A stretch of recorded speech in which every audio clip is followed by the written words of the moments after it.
64 योगिनी का उल्लेख पुराणों में मिलता है, जिनकी अलग अलग कहानियां हैं। इनको आदिशक्ति मां काली का अवतार बताया है। कहा जाता है घोर नामक दैत्य के साथ युद्ध करते हुए माता ने ये अवतार लिए थे।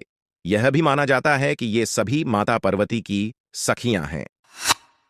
ब्रह्मवैवर्त पुराण में भी इन योगिनियों का वर्णन है, लेकिन इस पुराण के अनुसार ये 64 योगिनी कृष्ण की नासिका के छेद से ये प्रकट हुई है। इनकी संख्या 64 होने के पीछे भी कुछ तथ्य हैं। स्त्री के बिना पुरुष अधूरा है, वही पुरुष के बिना स्त्री अधूरी है। एक संपूर्ण पुरुष 32 कलाओं से युक्त होता है, वही एक संपूर्ण स्त्री भी 32 कलाओं से युक्त होती है। दोनों के मिलन से बनते हैं 30 प्लस 64। तो ये माना जा सकता है 64 योगिनी शिव और शक्ति, जो संपूर्ण कलाओं से युक्त हैं, उनके मिलन से प्रकट हुई हैं। 64 योगिनियों की पूजा करने से सभी देवियों की पूजा हो जाती है। इन 64 देवियों में से 10 महाविद्याएं और सिद्ध विद्याओं की भी गणना की जाती है।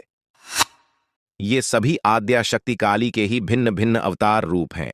कुछ लोग कहते हैं कि समस्त योगिनियों का संबंध मुख्यतः काली कुल से है और ये सभी तंत्र तथा योग विद्या से घनिष्ठ संबंध रखती हैं। हर दिशा में 8 योगिनी फैली हुई है। हर योगिनी के लिए एक सहायक योगिनी है।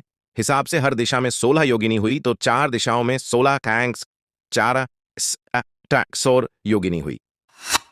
64 योगिनी 64 तंत्र की अधिष्ठात्री देवी मानी जाती है। एक देवी की भी कृपा हो जाए तो उससे संबंधित तंत्र की सिद्धि मानी जाती है। नवरात्र के समय इन योगिनियों की पूजा बहुत ही फलदायी होती है। तंत्र तथा योग से जुड़े होने के कारण आप इनकी पूजा किसी जानकार से पूरी जानकारी लेकर ही करें। समस्त योगिनियां अलौकिक शक्तियों से संपन्न हैं तथा इंद्रजाल, जादू, वशीकरण, मारण, स्तंभन इत्यादि कर्म इन्हीं की कृपा द्वारा ही सफल हो पाते हैं। प्रमुख रूप से 8 योगिनियां हैं, जिनके नाम इस प्रकार हैं।